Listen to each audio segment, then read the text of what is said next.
আমরা গত ক্লাসে আলোচনা করছিলাম অ্যামাজনের বেসিক নিয়ে, অ্যামাজন কাকে বলে থেকে শুরু করে এরপরে আমরা অ্যাকাউন্ট ক্রিয়েট করছি।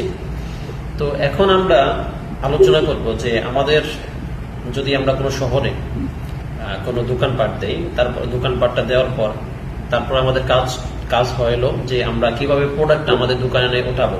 ঠিক আছে, কিভাবে ব্র্যান্ডের প্রোডাক্ট উঠাবো নাকি নিজের ব্র্যান্ডের উঠাবো, এরকম আমরা দোকানের মধ্যে যেরকম উঠাই থাকি। তো অ্যামাজনের ক্ষেত্রেও ঠিক সেম। যখন আপনি অ্যাকাউন্ট ওপেন করবেন, এরপরে আপনার কাজ হচ্ছে যে আপনি অ্যামাজন মার্কেট প্লেস যেটা আছে, অর্থাৎ আপনি যে সেল করবেন আপনার প্রোডাক্টটা কোন মডেলে উঠাবেন। ঠিক আছে, তো সেটার জন্য সেটা কিভাবে শিখবো বা সেটা কি কোন মডেলকে কি বলে, তো সেই বিস্তারিত আলোচনা করার জন্য আমরা আসবো কি মার্কেট প্লেসে। তো মার্কেট প্লেস কি? মার্কেট প্লেস হচ্ছে সাধারণ একজন কাস্টমার যেখান থেকে কিনে। আর সেলার সেন্টার কি? সেলার সেন্টার আমরা গতকালকে যেটা ক্রিয়েট করছি গত ক্লাসে, তো সেটা হচ্ছে সেলার সেন্টার। আমাদের সমস্ত গবেষণা এই মার্কেট প্লেসে হবে এবং আমাদের কাজগুলো হবে, প্রোডাক্ট লিস্টিং হবে সেই সেলার সেন্টারে। তো আমি মার্কেট প্লেসে আসলাম। ঠিক আছে, তো এটা হচ্ছে অ্যামাজন ইবেই মার্কেট প্লেস।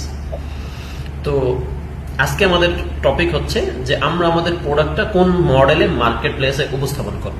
যেরকম দোকানে প্রোডাক্ট উঠাই থাকি, কখনো কখনো আমরা দেখি যে কোনো প্রোডাক্ট কাঁচের গ্লাসের মধ্যে রাখা হয়, আবার কোনো প্রোডাক্ট দামি পুতুলের উপর রাখা হয়, বা এক একভাবে প্রদর্শন করা হয় কাস্টমারকে। ঠিক আছে, তদ্রূপ অ্যামাজনের ক্ষেত্রেও এরকম আপনার প্রদর্শন করতে হয় কাস্টমারের সামনে।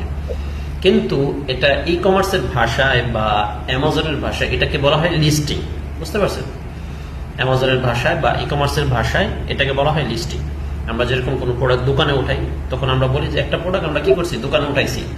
কিন্তু ই কমার্সের ভাষায় আপনি যখন একটা প্রোডাক্টকে কোনো কাস্টমারের সামনে ওয়েবসাইটের মাধ্যমে তুলে ধরবেন, তখন সেটাকে বলা হয় লিস্টিং। তো এখন আসি এই লিস্টিংটা হইতে কি কি জিনিসের প্রয়োজন পড়ে। ঠিক আছে, তো আমি যদি যে কোনো একটা প্রোডাক্টে ঢুকি, ধরেন এই প্রোডাক্টটাই ঢুকলাম, তো দেখেন আপনি যখন আপনার প্রোডাক্টটা অ্যামাজনের কাস্টমারের কাছে তুলে ধরবেন, তো সেটা ই কমার্সের ভাষায় বলবে লিস্টিং। তো এই লিস্টিং করতে কি কি লাগে, তো আমি লিস্টিং এই প্রোডাক্টটা যদি দেই,